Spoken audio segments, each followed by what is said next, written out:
मंगलाचरण करेंगे।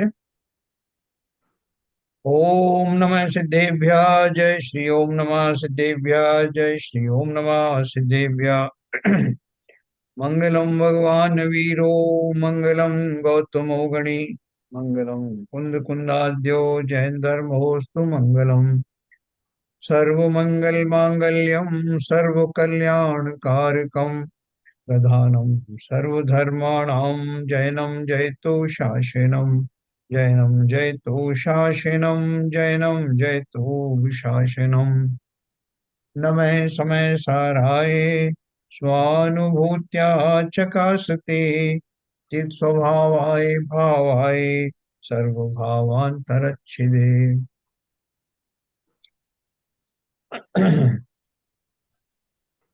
आचार्य कुंद कुंद द्वारा रचित समय सार ग्रंथ हम पढ़ रहे हैं, जिसका जो पूर्व रंग जो है हमारा, यानी जो पहला जो चैप्टर था जिसमें कि विषय के थोड़ा सा किंचित परिचय दिया गया था। तो जो विषय वस्तु है जो इस ग्रंथ की है, मुख्य रूप से आत्मा और शरीर में किस तरह से लोगों को कंफ्यूजन रहता है, भ्रम रहता है, उसको समझाने के लिए दोनों नए से व्यवहार नए से और निश्चय नए से किंचित वर्णन किया। और उसके बाद जो अगला जो अध्याय आने वाला है, जिसमें जीव की जो मिली जुली दशा है, जीव और शरीर की या जीव और अजीव की जो मिली हुई अवस्थाएं हैं, जिनको लेकर के हम सब भ्रमित होते हैं, उनको उन्होंने एक नाटक के रूप में प्रस्तुत किया है। जैसे मैंने आपको कल बताया था कि रंगभूमि में जो, जैसे रंगभूमि का अर्थ वो जो स्टेज है, वो स्टेज के ऊपर में जैसे लोग मिलजुल करके आए, कोई स्त्री का रूप धारण करके आए, कोई पुरुष का धारण करके आए, कोई दोनों व्यक्ति मिल करके, और ऊपर से कोई और ड्रेस पहन ली, नीचे से कोई और पहन ली, तो लोगों को ऐसा भ्रम हो जाए कि ये एक ही है जबकि वो दो अलग अलग हैं। ऐसे अलग अलग वेशभूषाएं धारण करके और रंगमंच पर आते हैं, और उसमें दो तरह के जीव उसको सामने बैठे होते हैं, कुछ ज्ञानी होते हैं, कुछ अज्ञानी होते हैं, मिथ्या दृष्टि होते हैं। तो वो ज्ञानी तो समझ जाते हैं इस भेद को कि ये जो अभी इस तरह का जो नृत्य कर रहा है, ये क्या है, इसमें क्या क्या चीजें मिली हुई हैं, इनकी मिश्रण को वो समझ जाते हैं। लेकिन जो अज्ञानी है, वो जो भ्रमित रहते हैं, वो उन चीजों को समझ नहीं पाते। तो वो दशाओं के द्वारा, उन गाथाओं के द्वारा, बहुत सारे मत हैं, आठ 6 7 8 मत उन्होंने मुख्य रूप से लिए हैं।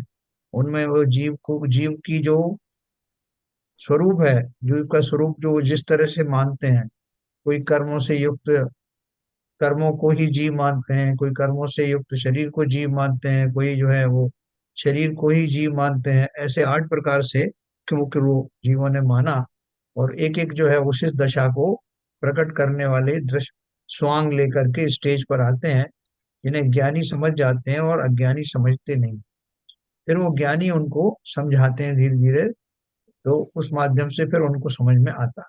ये इस तरह का उन्होंने एक नाटक की कल्पना की है। तो पहले के उस जमाने में जो है नाटक हुआ करते थे, आजकल तो पिक्चर बन गई हैं, अपने वीडियो बन गए, जो कुछ भी बने।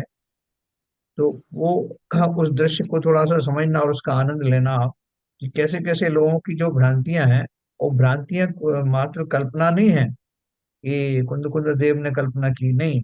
ऐसे मत भी बने हुए हैं, ऐसे दर्शन बने हुए हैं, जिसमें इस रूप में उनकी जीव की और अजीव की कल्पनाएं की गई। तो वो कल्पनाएं जो है इन गाथाओं के माध्यम से बताया जाएगा।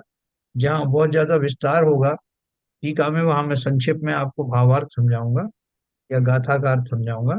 और जहाँ टीकाएं भी जरूरी है पढ़ना, वहाँ मैं पूरी टीका भी पढ़ूँ। तो कल हमने जो जहाँ से छोड़ा था वहां से हम शुरू करेंगे।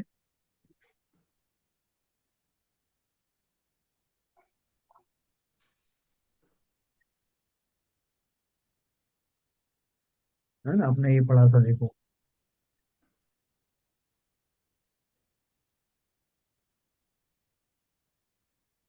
यहाँ टीकाकार का इस प्रकार, इस समय प्रावृत ग्रंथ की आत्मख्याति नामक टीका में टीकाकार ने पूर्व रंग स्थल कहा। यहाँ टीकाकार का यह आशय है कि इस ग्रंथ को अलंकार से नाटक रूप में वर्णन किया है। नाटक में पहले रंगभूमि रची जाती है, वहां देखने वाले नायक तथा सभा होती है, और नृत्य यानी नाटक करने वाले होते हैं, जो विविध प्रकार के स्वांग रखते हैं तथा श्रृंगारादिक 8 रसों का रूप दिखलाते हैं। वहाँ श्रृंगार, हास्य, रौद्र, करुणा, वीर, भयानक, विभत्स और अद्भुत, ये 8 रस लौकिक रस हैं। आपने पढ़े होंगे, ये नाटक जिन्होंने देखे होंगे, ये किताबों में आते भी हैं, और अपन अनुमान से भी समझ सकते हैं श्रृंगार रस का अर्थ क्या है, हास्य रस कैसा होता है, रौद्र रस क्या होता है, शब्दों से ही मालूम पड़ जाएगा। नाटक में इन्हीं का अधिकार है। नौवां शांत रस है, जो कि अलौकिक है। नृत्य में उसका अधिकार नहीं है।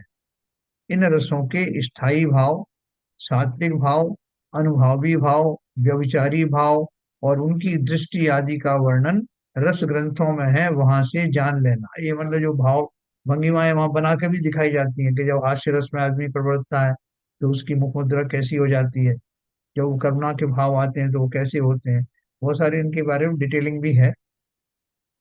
सामान्यतया रस का यह स्वरूप है कि ज्ञान में जो ज्ञेय आया उसमें ज्ञान तदाकार हुआ, उसमें पुरुष का भाव लीन हो जाए और अन्य ज्ञेय की इच्छा नहीं रहे, सो रस है।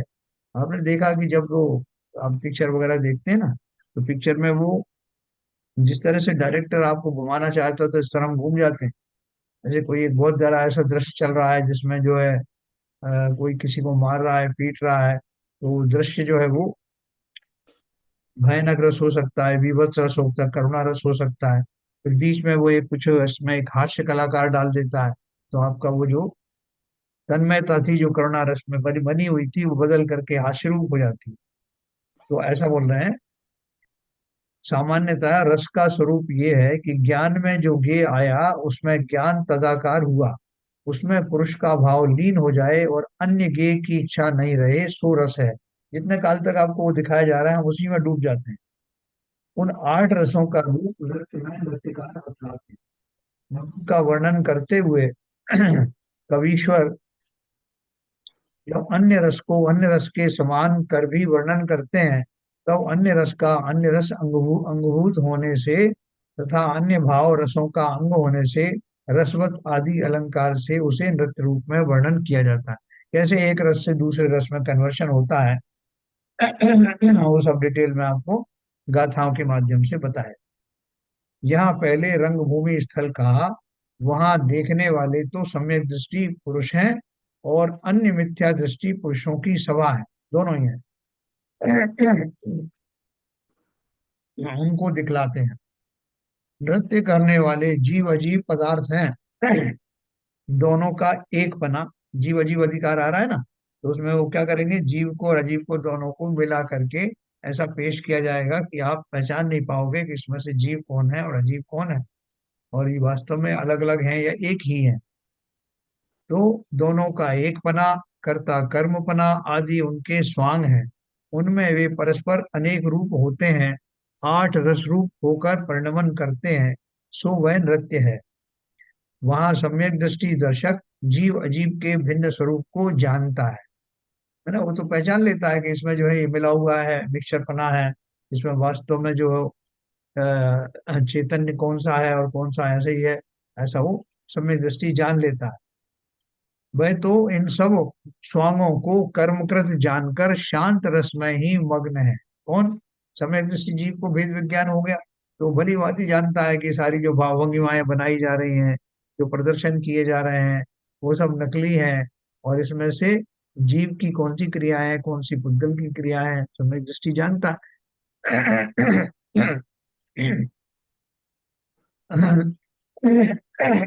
लेकिन जो मिथ्या दृष्टि जीव है वो भ्रमित रहता है। तो वास्तव में क्या है कि जो संसार में हम जैसे जीवों की जो दशा है, वो हम बहुत सारी घटनाओं को देख करके हम अपने आप भाव बदलते रहते हैं, हम अपनी कल्पनाएं बदल लेते हैं। हम जब भी किसी कोई चमत्कार देखा तो हम बोलते हैं कि भाई साहब ये सब गलत है, लोग तो कह रहे थे कोई किसी का कुछ नहीं कर सकता है, यहाँ तो देखो सब कुछ हो रहा है। द्रौपदी का चीर बढ़ाया और सीता प्रति कमल रचा, वैसा हो रहा है कि नहीं? तो जो जिन्हें वास्तविक स्वरूप नहीं मालूम, वो कोई ना कोई चीज में, किसी चमत्कार में, किसी घटना विशेष में, उसमें फंस करके उसको भ्रम रूप से ही सृष्टि को स्वीकार करता है। लेकिन जो ज्ञानी है, वो ज्ञानी उस सारे खेल को समझ जाता है।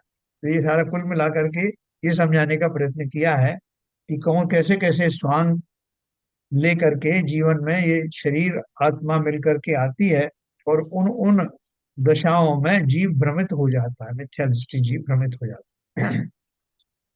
वह तो इन सब जो जो सम्यक दृष्टि है, वो क्या है, वो इन सब स्वरूप को समझता है। वह तो इन सब स्वांगों को कर्मकृत जानकर शांत रस में ही मग्न है, और मिथ्या दृष्टि जीव अजीब के भेद नहीं जानते, इसलिए वे इन स्वांगों को ही यथार्थ जानकर उनमें लीन हो जाते। जैसे ही आप देखो, जैसे कोई पिक्चर में कोई सीन दिखा रहे हैं, तो कोई जो सीन देख करके हमको भी ऐसा ही लगता है कि संसार में ऐसा ही है। जो जो बहुत मजे करने वाले लोग हैं, जो वो राजा हैं, सेठ हैं, वो कैसे जो है भोग आदि का सेवन करते हैं। और राजा नाम की कैटेगरी अलग है, जो रंक हैं वो अलग होते हैं। तो वो उनको समझ वस्तु स्थिति समझ में आती नहीं है, किसी को किसी में मिला करके देखते रहते हैं। लेकिन जो ज्ञानी है वो समझ जाते हैं कि ये खेल किस तरह से चल रहा है। उन्हें ऐसे भ्रमित लोगों को सम्यक दृष्टि जीव यथार्थ स्वरूप बतलाकर उनका भ्रम मिटाकर उन्हें शांत रस में लीन करके सम्यक दृष्टि बनाता है। उसकी सूचना रूप में रंगभूमि के अंत में आचार्य ने मंजंतु इत्यादि इस श्लोक की रचना की है। वह अब जीव अजीब के स्वांग का वर्णन करेंगे। इसका सूचक है ऐसा आशय प्रकट होता है। इस प्रकार यहाँ तक रंगभूमि का वर्णन किया। हम्म? नित्य कुतूहल तत्व को मरि अवि देखो धाए, निजानंद रसमय छको आन सबे छिटकाए। क्या उन्होंने बोला है कि ये जो नृत्य कौतूहल आपको दिखाया जाएगा, इसको देख करके इसके भ्रम को समझ लेना, इसकी कलाकारी को समझ करके, और बाकी जितने रस हैं, यानी ये सब जो मिथ्यात्व से भरी हुई घटनाओं से भरे हुए जो भाव हैं, उन उन भावों को, उन रसों को छोड़कर अपने शांत रस में बने रहना है। आन सबे छटकाए, आचार्य की तरफ से एक भावना व्यक्त की है। इस प्रकार श्री समयसार परमागम की श्रीमद अमृत चंद्राचार्य देव विरचित आत्मख्याति नामक टीका में पूर्व रंग समाप्त हुआ। अब ये जीव अजीव अधिकार।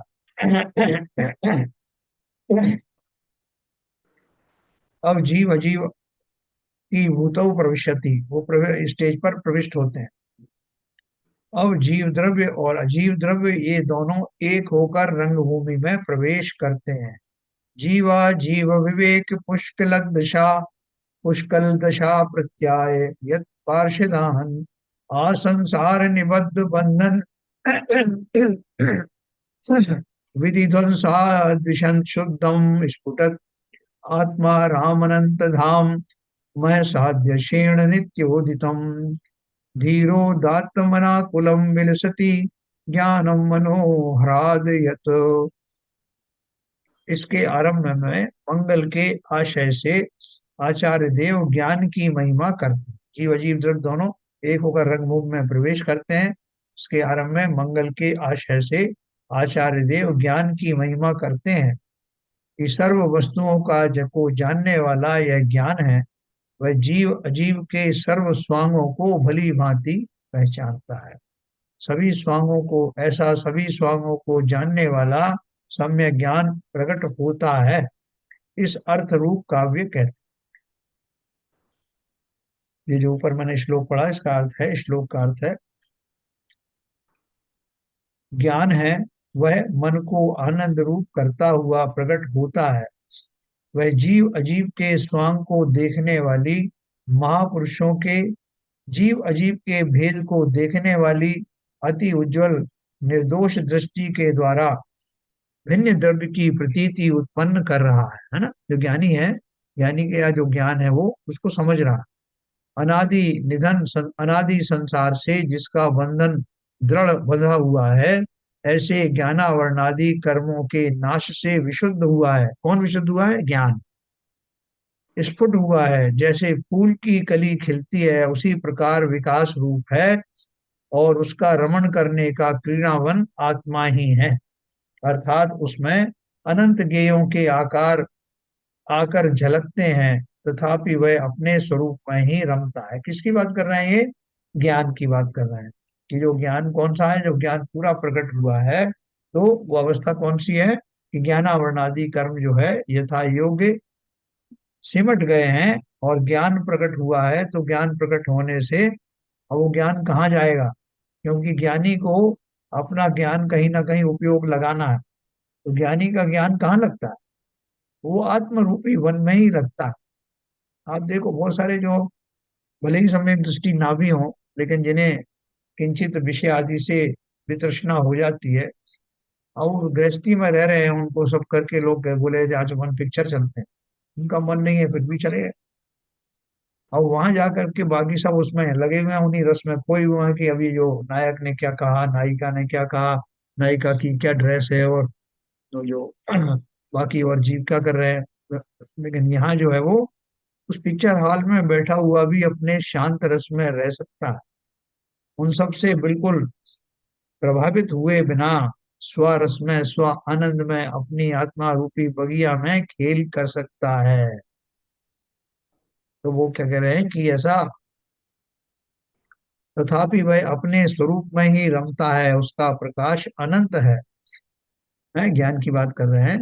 और वह प्रत्यक्ष तेज से नित्य उदय रूप है, तथा वह धीर है, उदात्त है, और इसीलिए अनाकुल है, सर्व इच्छाओं से निराकुल है। कौन? सम्यक दृष्टि जीव ने ज्ञान के द्वारा इन सब बातों से बेपरवाह हो करके स्वयं के ही रस का वेदन करता, सर्व इच्छाओं से रहित निराकुल है, धीर, उदात्त, अनाकुल, ये तीन विशेषण शांत रूप नृत्य के आभूषण जानना, है ना। तो ये जो सम्यक दृष्टि है, भेद विज्ञानी है, वो उन वस्तुओं को सभी को अच्छे से जानकर अपने सम्यक ज्ञान के द्वारा किंचित भी उन दशाओं में भ्रमित नहीं होता हुआ, उन दशाओं में देखता हुआ भी अनदेखा सा कर देता है, और स्वयं के रस में ही स्वयं को डुबा देता है। क्योंकि हमने एक बात पढ़ी थी कि उपयोग जो है अगर कहीं कहीं तो लगेगा ना, या तो खोटी वस्तु में लगेगा, या अच्छी वस्तु में लगेगा, या मध्यम वस्तु में लगेगा। अब उपयोग ऐसा नहीं हो सकता कि मेरा ध्यान कहीं नहीं। कोई कहे कि क्या सोच रहे हो साहब, कुछ भी नहीं, आपका ध्यान कहाँ है? वो कहीं भी नहीं। तो ऐसा हो नहीं सकता। क्योंकि जो मैं आपको मैथिली शरण गुप्त की वो कविता सुनाता हूँ ना, कोई पास न रहने पर भी जन मन मौन नहीं रहता, आप की ही सुनता, वह आप ही से कहता। ना, ये प्रत्यक्ष है। तो जब जब जीव का उपयोग और सब जगहों में किसी में नहीं लगे तो कहीं तो लगेगा ना। तो वो कहाँ लगेगा? इसलिए उन्होंने कहा कि जो ज्ञानी है, उनका जो ज्ञान है कहाँ लगता है? अपने ही स्वरूप में रमता है। और क्या कहा कि वो जीव कैसा है? धीर है, उदात्त है, इसलिए अनाकुल है। यहाँ अपन को सबने शुरू में क्या बताया कि आकुलता ही दुख की निशानी है, आकुलताएं ही दुख हैं, और अनाकुलता ही सुख है। तो सम्यक दृष्टि को जब किसी प्रकार का अन्य पदार्थों में कोई रस दिखाई नहीं देता, तो वो स्वारस में ही बना रहता है, और स्वारस में बना रहना ही अनाकुलता का प्रमाण है, गारंटी है। वो धीर भी रहता है, धैर्यवान रहता है, संसार में कुछ भी घटनाएं होती रहती हैं उन समय में आंदोलित नहीं होता। अभी देखो ये चार गाथाएं मैं पढ़ूंगा, 29, 39, 40, 41, 42, 43, ये एक साथ हैं गाथाएं, ये मैं पढ़ूंगा, और फिर मैं इसका आपको भावार्थ बताऊं है। मेरा एक सवाल है सर। हाँ बोलिए। यूजुअली जैसे आप रंगमंच में आप कोई नाटक देखते हैं तो हाँ अमूमन होता यह है कि आप किसी पात्र से जुड़ जाते हैं, हाँ जो पात्र वहां पर प्ले कर रहे हैं। जी। तो जो मेरा जुड़ना है, क्या वो स्वाभाविक है या उसमें शांत रस तो नहीं है ना? मैं हाँ, उसके साथ में, अब वो हंसी का पात्र हो रहा है तो हंस रहा हूँ, रोने का है तो रो रहा हूँ, करुणा का भाव है तो करुणा का भाव हो रहा है। हाँ, अमूमन तो ये होता है। यही होता है।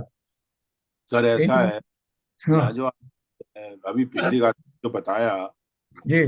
जो अज्ञानी जीव है, मिथ्यात्व में है, वो तो आठों रसों में रम जाएगा। हम्म।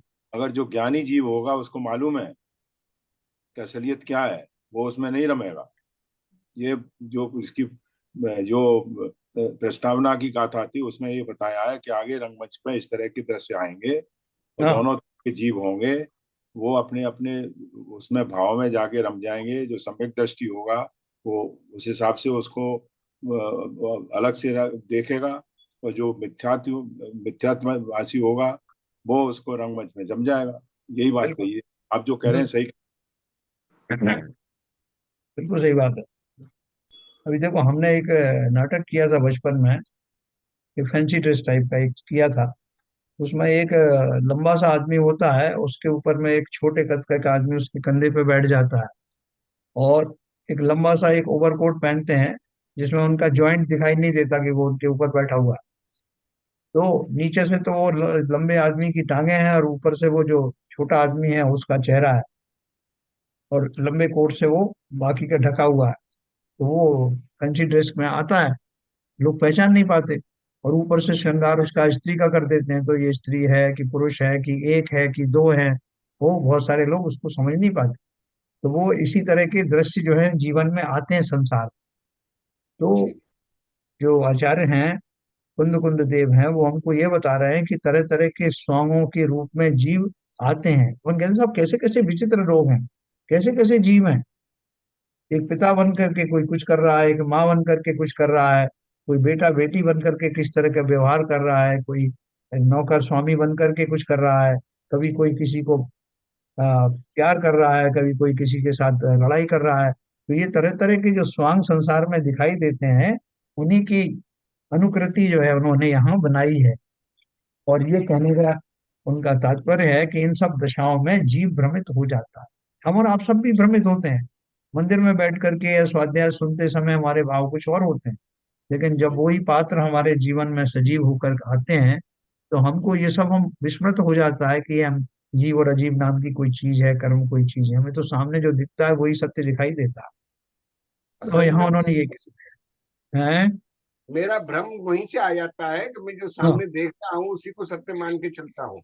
मेरे बिल्कुल। को दिखाई नहीं देता कि जीव अजीब अपना अपना रोल प्ले कर रहे हैं अलग से। हाँ, तो वो आचार्यों ने उसमें बीच बीच में अपने तर्कों द्वारा जो हमारे वाले भ्रम होंगे, फिर उनको तर्क के द्वारा कैसे उनका निवारण किया जाए।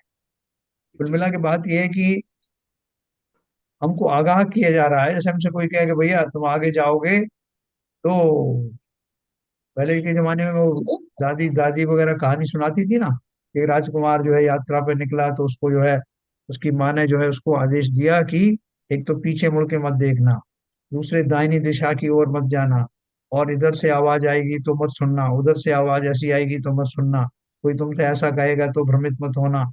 तो ये सब जो इंस्ट्रक्शन दिए जाते थे, वो ऐसे ही ज्ञानी अपने उन मित्रों को देंगे जो कि अभी भ्रमित हैं, कि जी क्या क्या आने वाला है और कहाँ कहाँ भ्रमित मत होना। है ना? तो देखेंगे हमें अब कौन भ्रमित करता है और हम कहाँ ठीक कहाँ भ्रमित होते ठीक हैं। है है ना? सर। Okay sir. तो जो ऊपर वाली जो अभी जो अपन ने पढ़ा था उसका भावार्थ मैं पहले पढ़ता हूँ, फिर ये गाथाएं पढ़ता। यह ज्ञान की महिमा कही, जो अभी मैंने पढ़ा। जीव अजीव एक होकर रंग भूमि में प्रवेश करते, उन्हें यह ज्ञान ही भिन्न जानता है। कैसे उसको भिन्नता प्राप्त होगी? क्या वो ज्ञान ही पता करेगा? जैसे नृत्य में कोई स्वांग धर कर आए, और उसे जो यथार्थ रूप में जान ले पहचान ले, तो वह स्वांग करता उसे नमस्कार करके अपने रूप को जैसा का तैसा ही कर लेता है ना? वो स्त्री का रूप धारण करके आया, और वो हम लोगों ने पहचान लिया, करे ये तो फला फला पुरुष है। तो सब पहचान लिया, और उसको कहा कि भैया ये तो हम पहचान गए, तुम क्या है। तो वो फिर तुरंत से अपना वास्तविक स्वरूप में आ जाता, अपनी वो फैंसी ड्रेस फेंक फाक करके चला जाता। ऐसा पहले होता था उसमें। तो वह स्वांग करता उसे नमस्कार करके अपने रूप को जैसा का तैसा ही कर लेता है, उसी प्रकार यहाँ भी समझना। ऐसा ज्ञान सम्यक दृष्टि पुरुषों को होता है। मिथ्या दृष्टि इस भेद को नहीं जानती। अब जीव अजीव का एक रूप वर्णन करते हैं ये गाथाओं में। अपाणमयानंता मूढ़ा दुपरप्पवादिनों के ही जीवम अजवसाणम कम्मम चाता परुवेन्ति अवरे अजवसाणेषु दिव्यमन्दाणु भागगम जीवम मन्नन्तं मन्नन्ति तः अवरे लोकम्मं चाभिजीवोति कम्मस्सुदयं जीवम् अवरे कम्माणु भागमिच्छन्ति तिब्बत्तण मंदत्तण गुणैः जो सो हवति जीवो जीवो कम्मम ऊहयम् दोर्निकिवी खलु के जीवमिच्छन्ति अवरे संयोगेन दुकम्माणां जीवमिच्छन्ति एवं विहा बहुविहा परम परम प्राणम वदन्ति दुम्मेह तेना परमठवादी निश्चयवादी हिम निदिठा। ऐसे ये 39, 40, 41, 42, 43 एक साथ क्यों कही है? क्योंकि उनमें एक ही तरह के भाव कंटिन्यूअस में है।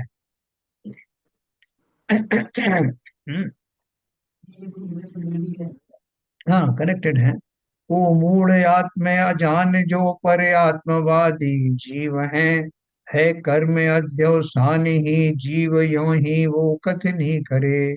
और कोई अध्यवसान में मतलब किसी तरह के लोग हैं, कोई मूढ़ है, कोई अनजान है, कोई आत्मवादी जीव है, कोई कर्म है मतलब कर्म को ही जीव मानते हैं।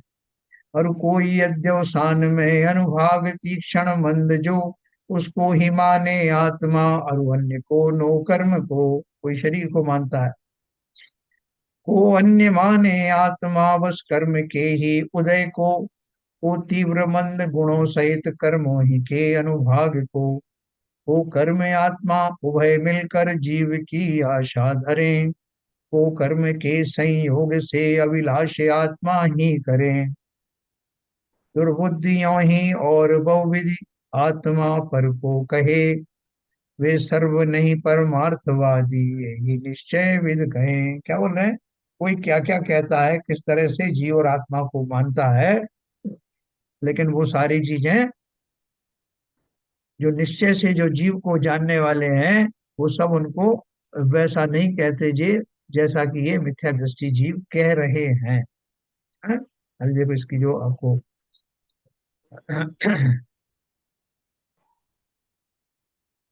टीका है, टीका मैं आपको सीधा बताऊंगा। टीका में थोड़ा समझना जरा सा, वैसे तो भावार्थ में बहुत शॉर्ट में दिया है।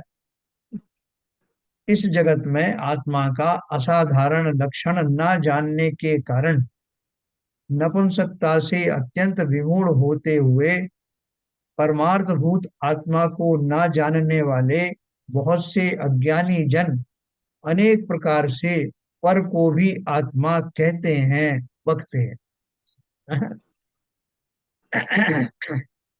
कोई तो ऐसा कहता है कि स्वाभाविक अर्थात स्वयमेव उत्पन्न हुए राग द्वेष के द्वारा मलिन जो अध्यवसान अर्थात मिथ्या अभिप्राय युक्त विभाव परिणाम वह ही जीव है। कोई बोलता है ये जो राग द्वेष की जो बात कर रहे हो ये तो इससे भैया ऐसे ही होते हैं जीव तो सब, किसी के कम किसी के ज्यादा। राग द्वेष से रहित तो कोई होता ही नहीं है। तो ये राग द्वेष जो आप अलग से बता रहे हो कि इनमें राग है इनमें द्वेष है, ये सब आदमी है, तरह तरह के आदमी है, वही जीव है। क्योंकि जैसे कालेपन से अन्य अलग कोई कोयला दिखाई नहीं देता, उसी प्रकार अध्यवसान से भिन्न अन्य कोई आत्मा दिखाई नहीं देता। है ना? आप देख करके देखो, आचार्यों ने जो कहा और किताबों में लिखा वो अगर छोड़ दो तो संसार में कोई भी व्यक्ति आपको ऐसा दिखाई देगा क्या जिसके राग द्वेष आदि नहीं है? बल्कि वो राग द्वेष के तो शब्द ही वो नहीं जानते। जिस रूप में भी जीव दिखाई देते हैं, कोई क्रोधी है, कोई मानी है, कोई शाही है, हम कह लेते हैं कि वो बड़ा क्रोधी है, वो बड़ा मानी है, वो ऐसा है। फिर ये भी कह देते हैं अब संसार में सभी जीवों में किसी में कम किसी में ज्यादा सब में होता ही है गुण, इसी का नाम संसार है, इसी का नाम जीव है, ऐसा आप कहते हैं। क्योंकि इसके विपरीत ना तो उन शब्दों से हमारा परिचय है, जो पढ़ रहे हैं शायद तो थोड़ा बहुत जान गए। बाकी प्रत्यक्ष में जो जीव दिखाई देते हैं, अनंत जीवों से भरे हुए संसार में सब जीव, ये क्या राग और क्या द्वेष, कुछ नहीं, जैसे दिखाई देते हैं, जैसे व्यवहार दिखाई देते हैं, जैसी घटनाएं दिखाई देती हैं, उसको देखते हुए वो ये मान के चलते हैं कि ये सब जीवों की वैरायटीज हैं। कोई कहते हैं कि अनादि जिसका पूर्व अवयव है और अनंत जिसका भविष्य अवयव है, ऐसी एक संसरण रूप, भ्रमण रूप जो क्रिया है, उस रूप से क्रीड़ा करता हुआ कर्म ही जीव है, क्योंकि कर्म से भिन्न कोई जीव दिखाई नहीं देता। कोई बोलते हैं कि सीधा जो कर्मों का समूह ही इकट्ठा होकर के जो घूम रहा है, ये जो जीव के रूप में आप मान रहे हो, वो कर्म ही है। भगवान ने लीला रची है, ये कर्म जो है एक पुरुषाकार में या जीवाकार में आ गया है, यही खेल कर रहा है, क्योंकि कर्म से भिन्न कोई जीव दिखाई नहीं देता। पहले नंबर के ऐसे लोग बोलते। दूसरा कोई क्या बोलते हैं, कोई कहते हैं तीव्र मंद अनुभव से भेद रूप होते हुए जिसका अंत दूर है, ऐसा राग रूप रस से भरे हुए अध्यवसानों की जो संतति ही जीव है, क्योंकि उससे अन्य अलग कोई जीव दिखाई नहीं देता। है ना, पहला राग द्वेष वाला था, और अभी उन्होंने उसी से मिलता जुलती दूसरी बात कही है। कि जो खोटे भाव हैं, अध्यवसान का मतलब क्या, मिथ्या अभिप्राय वाले विभाव परिणाम से भरे हुए जीव हैं, वो मनुष्यों की ही कैटेगरी है। सारे मनुष्यों में ही वो अलग अलग तरह के दुर्भाव होते हैं, और ये कभी जाते नहीं है, वो कभी हमेशा उसी के रूप में ही बने रहते हैं, क्योंकि उससे अन्य अलग कोई जीव दिखाई नहीं देता। कोई कहता है कि नई और पुरानी अवस्था इत्यादि भाव से प्रवर्तमान नो कर्म ही जीव है, क्योंकि इस शरीर से अन्य अलग कोई जीव दिखाई नहीं देता। नो कर्म से अर्थ क्या है यहाँ पर, शरीर। तो नो कर्म रूपी परमाणुओं से शरीर बनता है। तो वो जो क्या कहता है कि जो जीव दिखाई दे रहा है, ये जो शरीर आदि दिखाई दे रहे हैं, यही तो जीव है, शरीर ही जीव है। तो कहाँ ढूंढते फिर रहोगे जीव कहाँ है, जीव कहाँ है।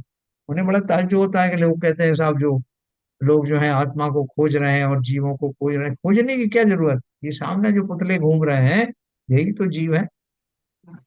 हैं? फिर नई और पुरानी अवस्था इत्यादि भाव से प्रवर्तमान, जब वो बच्चे थे कुछ और सोचते थे, जब बड़े जवान हुए तो कुछ और सोचते हैं, बुढ़ापे में कुछ और दशाएं हो जाती हैं, भावों से भी और शरीर से भी। तो इसमें नया बात क्या है, ये सब जीव है।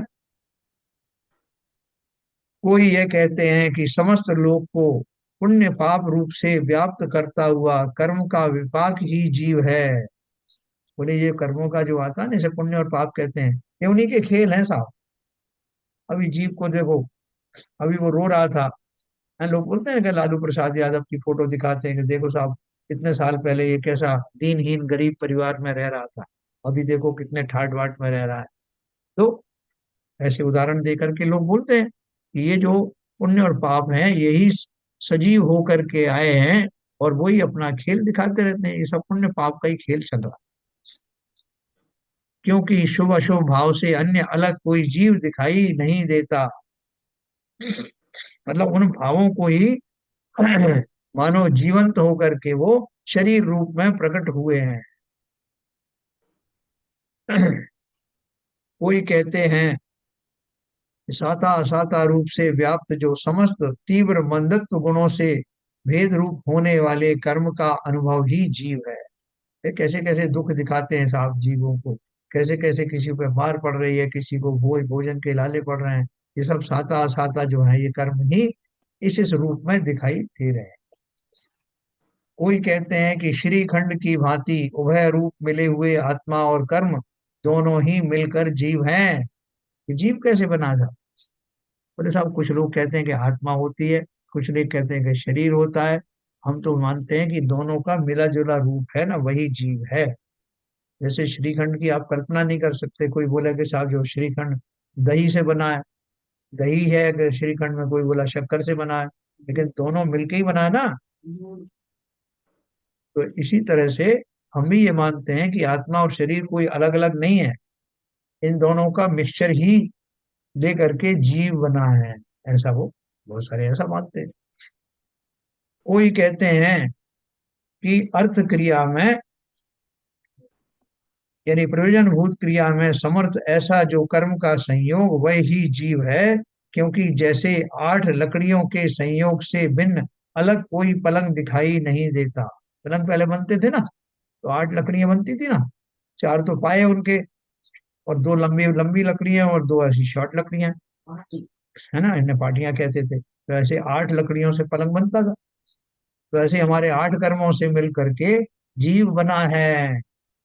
कौन मान रहा है? कुछ लोग ऐसा मान रहे हैं ये 8वां ही कर्म सब में होते हैं ना। देखो, अपन जब व्याख्या करेंगे तो अपन 8 कर्म के अपन बोलते भी हैं कि जीव ये 8 कर्मों का, इसमें उदय बंध और जो है वो सत्ता में बना रहना लगा रहता है। तो वो 8 कर्म को कहीं हमने ये थ्योरी पढ़ी, किसी और लोगों ने उस थ्योरी को दूसरे ढंग से पढ़ी, तो उन्होंने उसमें बता दिया कि 8 कर्मों से युक्त ही शरीर होता है। शरीर और आत्मा एक ही होते हैं।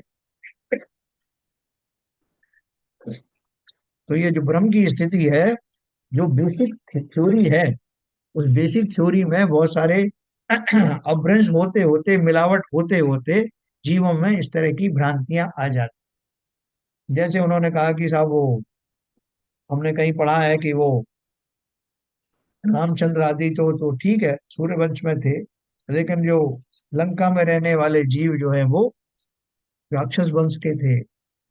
तो उन्होंने उसका जो है, किसी कवि ने उसको आकार दे करके राक्षसी बना दिया उन्हें। फिर राक्षसों की उनको ड्रेस पहना दी। जब उनकी रामलीला होती तो वो राक्षस के रूप में ही आते हैं, हा हा करते हुए, वैसे अस्त्र शस्त्र लेते हुए। वो जो मूल बात थी कि वो राक्षस वंशी, तो वो बैकग्राउंड में चली गई। फिर जो दूसरे जो है उनको वानर वंशी है, तो उनको बंदर बना दिया। फिर उनको कपि कह करके बीच में जो है दोहे बना दिए। पूरी रामायण का जो है वो दृश्य ही बदल गए। वानरों की लड़ाई हो रही है, राक्षसों की लड़ाई हो रही है, और उनसे मनुष्यवत आचरण भी करवा रहे हैं, मनुष्यवत चिंतन भी करवा रहे हैं, है ना। वो सभी कैसे होती हैं दशाएं? इसी तरह से अपभ्रंश बनते बनते कोई कुछ कल्पना करता है, कोई कुछ कल्पना करता है, और इस तरह की थ्योरीज बन जाती। इसी प्रकार कर्मों के संयोग से अन्य अलग कोई जीव दिखाई नहीं देता। 8 लकड़ियां मिलकर पलंग बना, तब वह अर्थ क्रिया में समर्थ हुआ। बोले 8 लकड़ियां नहीं मिलाते तो पलंग बनता क्या साहब? इसी तरह से ये 8 कर्म जो है, आप भले ही उन 8 कर्मों को कोई अनावरणी 10 नवरणी कुछ भी कह लो, ये मिल गए तो ये जीव बना। ये 8 लकड़ियों से फिट है ये आत्मा। आत्मा शरीर जो भी आप कह रहे हो, हम कुछ नहीं मानते आत्मा, हम तो ये मानते हैं कि ये 8 लकड़ियां हैं, और वो उनको सही ढंग से फिट किया गया तो ये जीव रूपी पुतला दिखाई दे रहा, और तब ये कार्य कर पा रहा है। इसलिए बोला 8 लकड़ियां मिलकर पलंग बना, तब वह अर्थ क्रिया में समर्थ हुआ, यानी जो उसका पर्पस था वो तभी पूरा हुआ। इसी प्रकार यहाँ भी जानना। इस प्रकार 8 प्रकार तो यह कहे, और ऐसे ऐसे अन्य भी अनेक प्रकार के दुर्बुद्धि विविध प्रकार से पर को आत्मा कहते हैं, परंतु परमार्थ के ज्ञाता उन्हें सत्यवादी नहीं कहते, सत्यार्थवादी नहीं कहते। अपने अभी कितने कितने जो मत चलते हैं ना, कोई बोलता है कि जो विष्णु भगवान ने सृष्टि को बनाया, कोई बोलता है कि नहीं नहीं था वो अल्लाह ने इसको बनाया, कोई बोलता है ईसा मसीह ने बनाया, और कोई कोई बोलते हैं कि उसमें जो है कोई बोलता है कि वो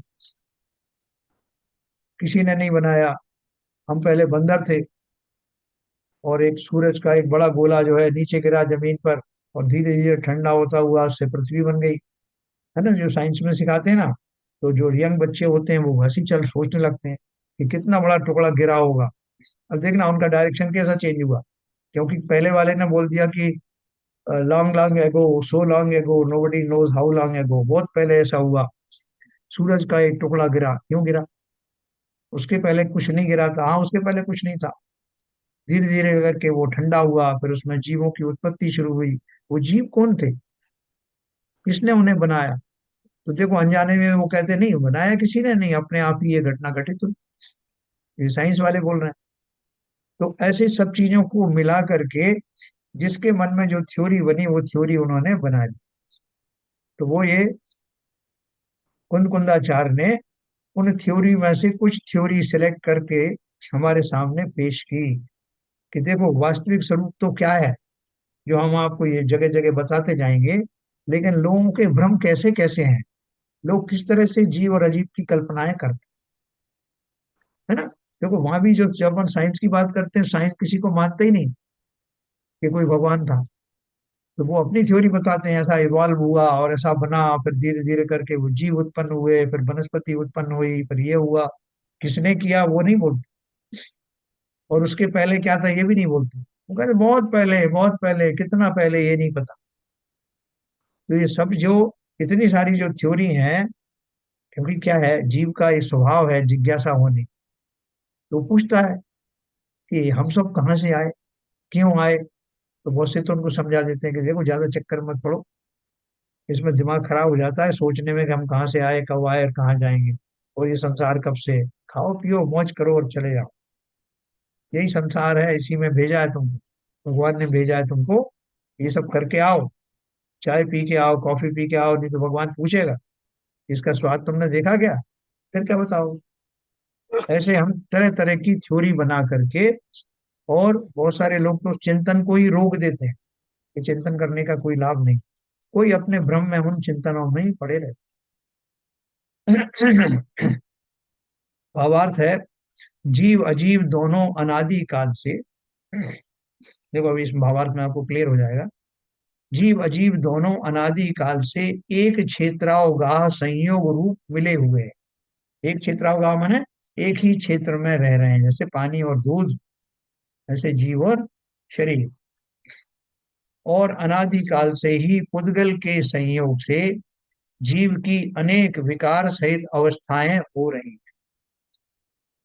परमार्थ दृष्टि से देखने पर जीव तो अपने चैतन्यत्व आदि भावों को नहीं छोड़ता, और पुद्गल अपने मूर्तिक जड़त्व आदि को नहीं छोड़ता।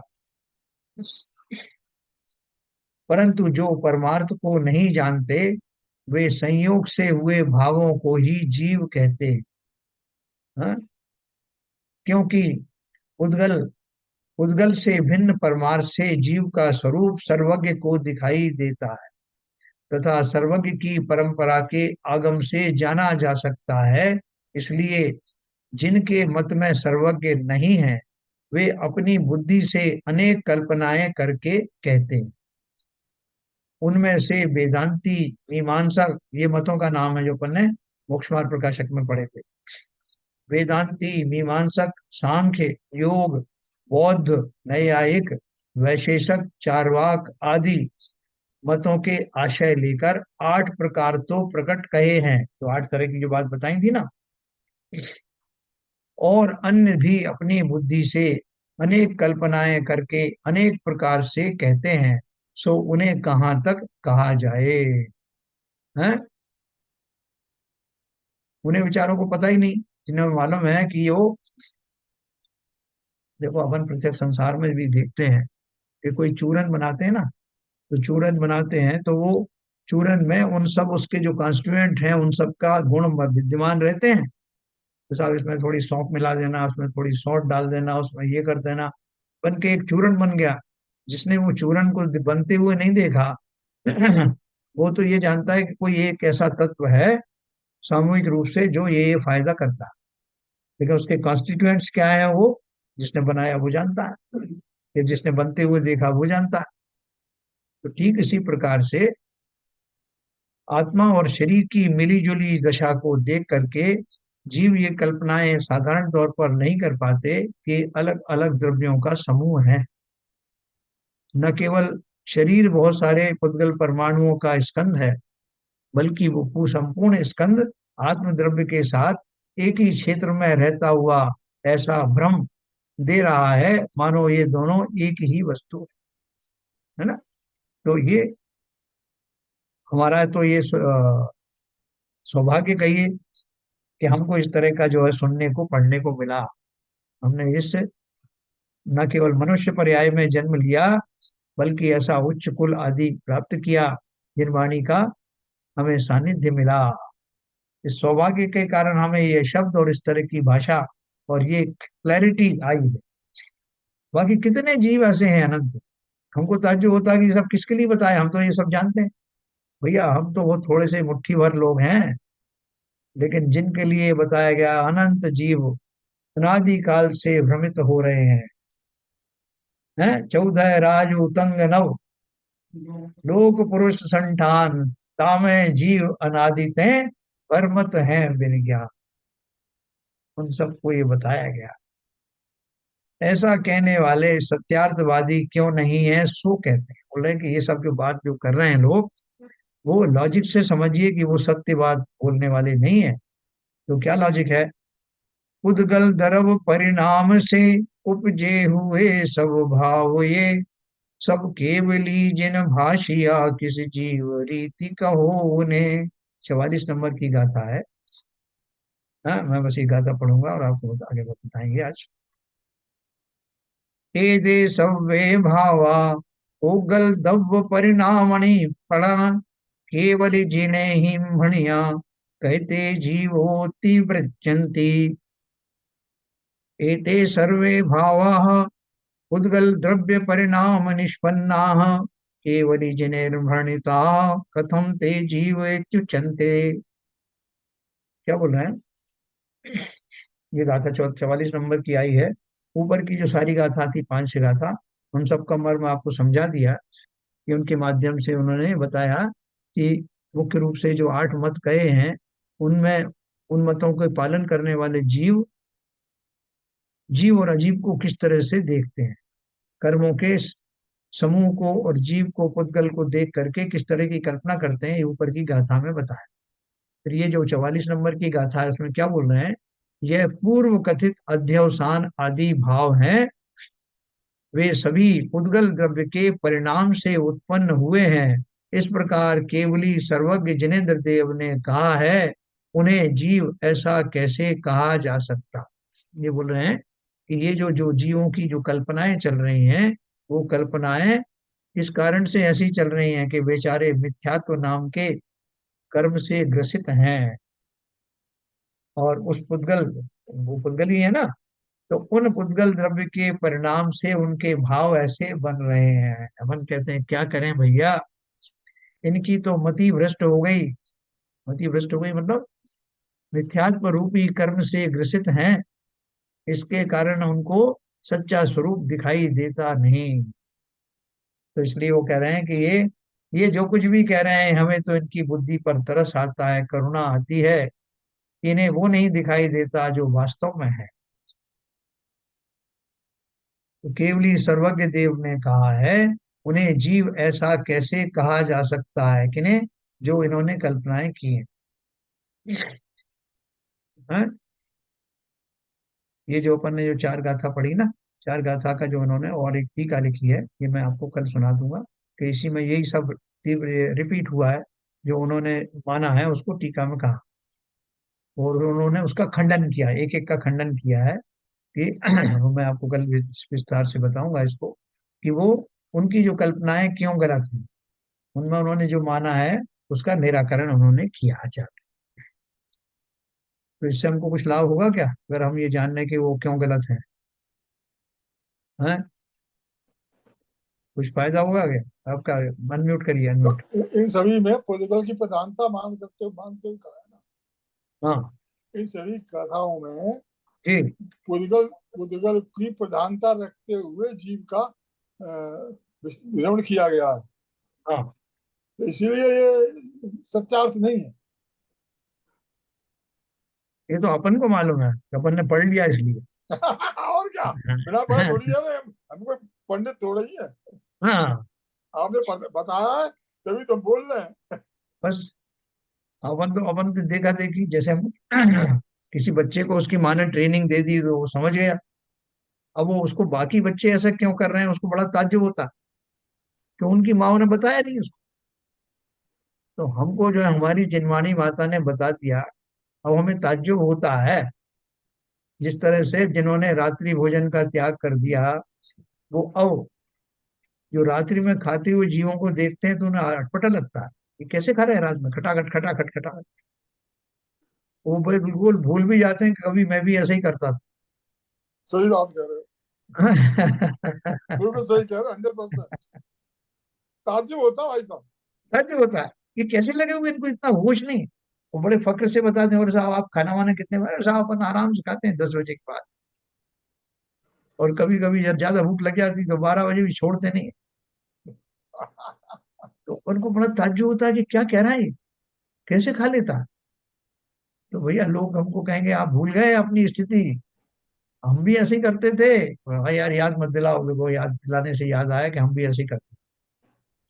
तो ठीक इसी प्रकार से जिन जीवों की ये दशा हो गई है, उन जीवों को हम विस्मृत कर चुके हैं कि हम भी ऐसे ही थे।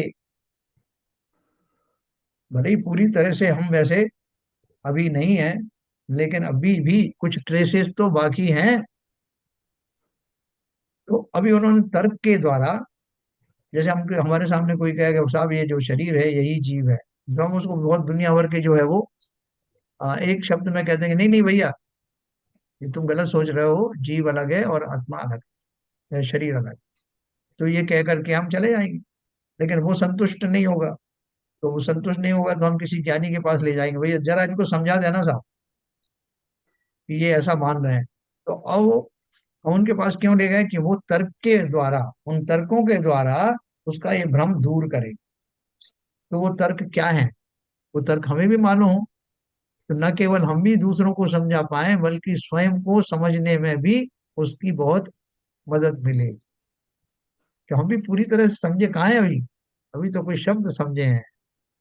जब पूरी तरह समझ जाएंगे तो दूसरों को समझाने का भाव भी नहीं आएगा, किसको समझाना है, सब अपने आप समझते हैं। देखो बहुत बड़ी बात है ये। अपन मंदिर में खड़े होते हैं ना, जो किसी ने जो उधर से कलश उठा के वहां रख दिया, किसी ने वो अपना जो कलश नीचा करके किया, किसी ने ऊंचा करके किया, किसी ने चंदन यहाँ लगा दिया, किसी ने पानी उधर से धो लिया। अपन सबको टोका टाकी क्यों करते हैं, क्योंकि कुछ तो मेरे को क्रियाएं समझ में आ गई, और कहने का भाव जरूर आता है। वो भाव इसलिए भी आता है, एक तो एक दूसरों को बताऊं कि सही क्रियाएं क्या होती हैं। ये कई बार ऐसा भी होता है कि वो लोगों के ऊपर थोड़ी एक छाप छोड़ दूं कि ये बेचारे बहुत, ये बहुत ज्ञानी है, इनको सब पता है। ऐसे मिश्रित बहुत तरह के भाव होते हैं। लेकिन जो जीव वास्तव में समझदार होते हैं उनको इससे कोई मतलब नहीं, आपको जो करना है आप करिए। कोई किसी से कुछ कहने के समझाने के भाव ही नहीं आते, उन्हें फुर्सत ही नहीं। आए मंदिर में अपना काम किया, चिंतन किया, जिनेंद्र देव की स्तुति की, उन गुणों के अंदर में घुसे, 1 to 1 किया और चलते बने। अच्छा भाई साहब, इसके इसके विपरीत एक बात और बताओ मैं। हाँ ये जो कुछ सिद्धांत है, आपकी बात सही है। जी मंदिर में जो कुछ हो रहा है देखते रहो, कुछ करो मत। देखो, आपकी बात सही है। अब एक जी। बात मैं कह रहा हूँ, हाँ एक बात बताइए मुझे। कुछ जीव तो जिन्होंने जनवाई देखी नहीं, हाँ कभी समझा नहीं क्या हो रहा है, और क्रियाएं क्रियाएं भी कैसे होती हैं, उन क्रियाओं की जो मन महाराज के प्रवचन सुने नहीं, क्रियाओं के बारे में जानकारी नहीं है, देखा देखी कर रहे हैं, ठीक है ना। हाँ 6 जगह से देख करके आए, कहाँ कहाँ कैसी कैसी क्रियाएं हो रही हैं, वो एक हाँ, दूसरे से क्रियाएं का विपरीत उल्टी सीधी हो रही हैं। जी अब क्या, अब बात क्या, अब एक मंदिर में आ गए, एक जगह आ गए इकट्ठे होकर के। अब क्या है, कोई कैसी कर रहा है, कोई कैसी कर रहा है, हमें कुछ बोलना नहीं है। हाँ तो एक बात बताओ कि जब या तो अभी एक क्लास होनी चाहिए इसकी, क्रियाओं के बारे में अलग से एक हाँ क्लास हो जाए भाई, जो भी डेली आ रहे हैं या जो भी आगे इस समाज के लोग हैं या जो भी बात आते हैं, उनको एक एक एक एक, क्या कौन सा कहलाता है वो, रिफ्रेशर कोर्स, हाँ हाँ, रिफ्रेशर कोर्स की तरह एक क्लास हो जाए। एक आचार संहिता बना दी अदरवाइज जाए। तो ये संतति से चलता ही रहेगा, और यही क्रियाएं चलती रहेंगी। नहीं देखो मैं आपको क्या बता रहा हूँ, अलग अलग भूमिकाएं हमारी सबकी होती हैं, है ना। हाँ अभी हम जिस भूमिका में हैं उसमें ये होना स्वाभाविक है, हाँ, क्योंकि हम अभी उस लेवल पर पहुंचे नहीं कि हमें क्या करना है। सही बात, बिल्कुल सही कह रहे हैं आप। अरे परिवार में भी और तब अपन ये भाव आ भी रहे हैं, ये भाव तभी आ भी रहे हैं अदरवाइज हाँ भाव ही नहीं आएंगे। बिल्कुल, ये मैं वही कह रहा हूँ कि एक समय ऐसा आएगा जब जैसे अपने प्रतिमाएं 11 प्रतिमा धारण करने में जो जो अंतिम प्रतिमा 10वीं 11वीं प्रतिमा आती है, जब जीव किसी तरह की कोई आज्ञा भी नहीं देता, कोई अनुमति नहीं देता, तो भाव कैसे आते हैं? ऐसा थोड़ी कि मन में तो खुंदक खा रहा है लेकिन क्या करूं, मैंने प्रतिमा ले ली नहीं थी, इसको बता देता कि तू क्या गलत कर रहा है। सही बात। ऐसे ऐसे भाव आते नहीं। और प्रतिमा हाँ का स्वरूप ही ये है कि वहां तक पहुंचते पहुंचते जीव इतना शांत परिणामी हो जाता है कि उसको किसी को समझाने तक के भाव नहीं आते। कौन किसको समझा सकता है? ये नियम हम जानते हैं लेकिन हम उसको इम्प्लीमेंट थोड़ी करते हैं। लेकिन जिन्हें ये समझ में आ जाता है वही मौन होकर के 12 साल तपस्याएं करते हैं। बिल्कुल सही कह रहा हूँ, बिल्कुल सही तो कह रहा और हूँ। तो हम सर अपनी जिसका निमित्त आ जाता है, जैसे जी आप सब हमको मिल गए सुनने के, ऐसे दूर रह के भी, तो वैसे निमित्त भी जुड़ जाते हैं। अगर उसका समय आ जाएगा तो वैसे निमित्त भी मिलना शुरू हो जाएंगे उसको। हाँ बिल्कुल बिल्कुल बिल्कुल सही कह रहे हैं। बिल्कुल सही कह रहा है। लेकिन क्या है कि अपन को सारी दशाओं के बारे में चिंतन करने को मिल रहा है कि हम किन किन दशाओं को पीछे छोड़ के आ गए। जो 8 प्रकार के भी जीव बताए जिस तरह का चिंतन करते थे, मैं भी करता था। और उनमें से और भी 9-10 प्रकार के, 11वें प्रकार के और तरह के चिंतन भी होते, उनमें मैं हूँ। और धीरे धीरे करके मेरा ये चिंतन भी संवरने लगेगा और मैं एक दिन उस दशा तक पहुंच जाऊंगा जब मेरा संपूर्ण चिंतन ही पूर्ण परिष्कृत होकर के पूर्ण भेद विज्ञान की प्राप्ति होगी। और जब पूर्ण भेद विज्ञानी हो जाऊंगा तब किसी को समझाने के और उनको ना समझने के कारण दुखी होने के भाव होंगे ही नहीं। है ना? वो भी भूमिका है ना, अलग दशाएं हैं। अभी हमारी जो भूमिका है उसमें हम ये नहीं कह सकते कि मैं अभी से एकदम मैं उन जैसा सप्तम गुण स्थानधारी गुनी जैसा चिंतन क्यों नहीं करता। आएगा, धीरे धीरे भूमिकाएं आएंगी। लेकिन अभी मेरा ज्ञान मुझे ये समझा रहा है कि मैं किस भूमिका से निकल कर आया, वर्तमान में किस भूमिका में हूँ और मेरा लक्ष्य कहाँ तक जाने का है। ठीक है ना? तो इसको बहुत सहज में समझना, बहुत आनंद आएगा ये समझने से। हमें अपनी दशाओं को पूरी तरह से अवलोकन करना है। और कई बार जैसे अपने को अपनी दशा देख करके हंसी भी आती है, अरे साहब मैं बड़ा पागल था, फिर बचपन में मैं ऐसा ऐसा करता था। ऐसा कई बार अपने को लगता है। नहीं, अपन दूसरों को किस्सा पागल भी कब सुना। था कि पागल अब हूँ? या इससे आगे भी और कोई स्टेट है जिसको मेरे को पाना है? जो और ज्यादा स्टेज लाओगे तो वो बोलेंगे, दूसरे आपके लोग बोलेंगे साहब मुझे तो शुरू से ही आदमी पागल लग रहा था, अब तो ये पीक पे पहुंच गया है। पहले बहुत दिन से देख रहा था मैं इसको, अब तो किसी से बात ही नहीं करते साहब वो। पता नहीं क्या सोचते हैं अपने आप। पागल जैसा ही चलता है वो, देखता ही अपने मंदिर में आता है, इधर उधर में सीधा देख के भाग लेता जब तक उस श्रद्धांग से नहीं गुजरूंगा मैं, तब है। तक ये नक्की नहीं होगा। और वो देख के उससे पूछो कि क्यों भैया तुम सीधे शिवम भगे आए मंदिर से? बोले अरे कहाँ साहब, पागलों के बीच में फंस गया था, कोई चिल्ला रहा था, कोई नारे लगा रहा था, कोई लड़ाइयाँ कर रहा था, कोई कुछ कर रहा था। क्या मैं तो अपना दर्शन करके चला, ऐसा कहाँ पागलों में फंस गया? बोले वो तो तुम्हें पागल कह रहे थे। बोले ऐसा ही है, सबकी पागलपन की डेफिनेशन अलग अलग है ना? तो ज्ञानी और अज्ञानी में यही अंतर है। कोई पागल कभी अपने आप को पागल नहीं कहता है। पागल खाने में जाओ तो अब किसी पागल को कहो कि लोगों ने साहब आपको पागल खाने में बंद कर रखा है, बोले यही तो मेरा दुर्भाग्य है साहब, ये जितने पागल बाहर खड़े हैं ना, इन्होंने मुझे यहाँ बंद कर दिया। बुद्धिमान तो एक अकेला मैं ही था। नहीं साहब, ऐसा था, नेहरू जी गए, उससे पूछा आप हाँ कौन हो? बोले मैं पंडित जवाहरलाल नेहरू। हाँ, मैं आया था जब मैं भी यही बोलता था। यही बोलता था। और लोगों ने मुझे बंद कर दिया इसी चक्कर में। और तुम भी आ गए उसी चक्कर में। तो देखो, ये हमारा जो समय सारणी चल रहा है, इनको इसको हमको बहुत अच्छे से, बहुत और हल्के माहौल में समझना है। क्योंकि हम अपनी दशाओं को जब अपन बात करेंगे ना, तो ये वैसे गंभीर विषय है, लेकिन गंभीर विषय को अपन थोड़ा सा इसको हल्कापन रख करके साथ में उसको समझते हुए जाएंगे तो आपको एक समझ में भी आएगा और आपको ऐसा मोनोटोनस जैसा नहीं अच्छा भी लग रहा है भाई को सुनने में, सब लगेगा। बहुत अच्छा लग रहा है। अरे वाह, आज थैंक मैंने यू। भाई साहब कुछ पढ़ रही थी, मेरे थोड़ा सा एक एक दो जिज्ञासा हुई। आप समाधान उसका किसी और भी दिन दे दीजिए, मैं हाँ आपको हाँ बताती हूँ। एक तो उसमें मैंने पढ़ा कि हमारी अगर किसी भी बॉडी के पार्ट का हम क्रिस्टलाइजेशन कर लें, मतलब उसे हम अगर इलेक्ट्रोमैग्नेटिक फील्ड बना लें, तो उसमें एक इंद्रिय तो बहुत ही, जैसे उंगली है उसमें टच तो है ही, और हाँ दूसरे 4-5 इंद्रियों की भी क्षमता उसमें डेवलप हो जाती है। तो जरा जी इसका मुझे थोड़ा सा एक्सप्लेनेशन आप कर देंगे तो जरा क्लियरिटी आ जाएगी। हाँ। एक तो नहीं ये है, दूसरा जी, क्या फिर से बोलिए आप एक बार। क्रिस्टलाइजेशन से बॉडी के हाँ किसी भी पार्ट का क्रिस्टलाइज कर दें तो हाँ। उसमें सारी इंद्रियों की क्षमता विकसित हो जाती है। अच्छा अच्छा। अच्छा, और एक था कि अवधि ज्ञान के प्रकार थे, आगे का अवधि ज्ञान, पीछे का, दोनों पार्श्व का और ऊपर का, हम्म।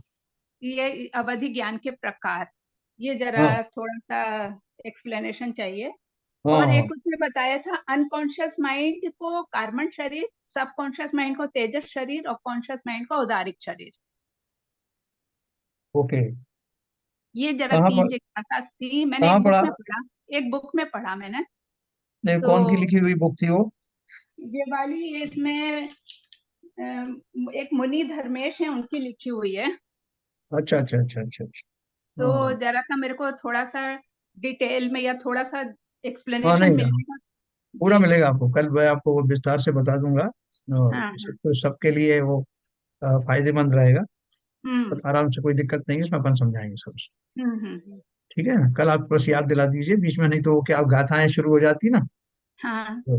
नहीं क्योंकि थोड़ा टॉपिक से हटकर है इसलिए मैंने हाँ कोई कहा। बात नहीं है, नहीं ये सब टॉपिक एक से ही है, मिला मिला मिलू करके। जी, कैसे बात हमारा तो जो है, वही जो उद्गल द्रव्य की कितनी क्षमता है, उद्गल द्रव्य की क्षमता इतनी अचिंत्य ठीक होने के द्रव्य की। कारण ही जीव को ऐसा भ्रम हो जाता है कि वास्तव में यही जीव है। हाँ, एक्चुअली ये सब जो क्रिस्टलाइजेशन की बात करिए, ये आत्मा की शक्ति है। अगर किसी को हम विकार निकाल दें तो आत्मा में तो अनंत गुण हैं, उसमें सब कुछ कर सकते हैं। जैसे हमने पढ़ाई कि इसमें कितने गुण हैं, तो देखिए, सब इंद्रियों की। आत्मा की शक्ति तो अपनी जगह है, उद्गल की हम्म, भी अपनी शक्तियां हैं। जी बहुत शक्तियां हैं उद्गल की। यहाँ यूरेनियम की खाद, जो खदानें होती है ना, यूरेनियम जिससे कि ये परमाणु जी बम जी वगैरह जी, बनते हैं या न्यूक्लियर, बिजली हाँ घर, न्यूक्लियर, हाँ। वो यूरेनियम जो है जहाँ खदान में पाया जाता है, और उनकी अगर इतनी मात्रा, जैसे क्रिटिकल मास कहते हैं, उतना इकट्ठा हो हम्म, जाए तो वहां विस्फोट हो जाते हैं अपने जी आप जी ही। जी कोई करता नहीं है विस्फोट। जी। तो उद्गल की अचिंत्य महिमा है, उसको अब कम हम्म रह लेकर के नहीं आंकना है। हम्म। अपन ये सब पढ़ेंगे कल, तो एक रिवीजन भी हो जाएगा कि उद्गल द्रव्य जो है, जहाँ हम भ्रमित हो जाते हैं, उसके अंदर कैसी कैसी शक्तियां हैं। और ये ठीक है। अपने बीच में बहुत सारे इंजीनियर बैठे हैं, साइंटिस्ट बैठे हैं, तो ये सब कल उसमें पार्टिसिपेट करेंगे। जी जी। ठीक है। काइनेटिक एनर्जी इसमें ही होती है। हैं? काइनेटिक एनर्जी इसमें उद्गलन में होती है। नहीं, वो सब एनर्जी अपन पढ़ेंगे कल। चलिए, समय हो गया। ललित जी, जिनवानस्ते।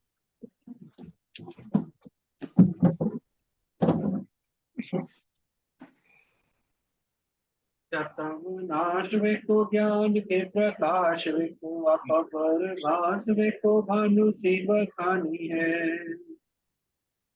क्या हो द्रव्य जान वे को बंध विधि भान वे को स्वपर की छान वे को परम प्रमाणी है। अनुभव बताए वे को जीव के जताए वे को कहु न सताए वे को भवे और हानि है। जाता तार में को पार के उतार में इस तार में को यही जिनवाणी है। हे जिनवाणी भारती तो है जो कुंदन रहन, जो तेरी शरण गए सो पावे सुख चैन। यह वाणी के ज्ञान से सूझे लो कालो, सो वाणी मस्तक धरो सदा देती है, सदा देती है। जिनवाणी माता की की जय। जय। नमो कर्म।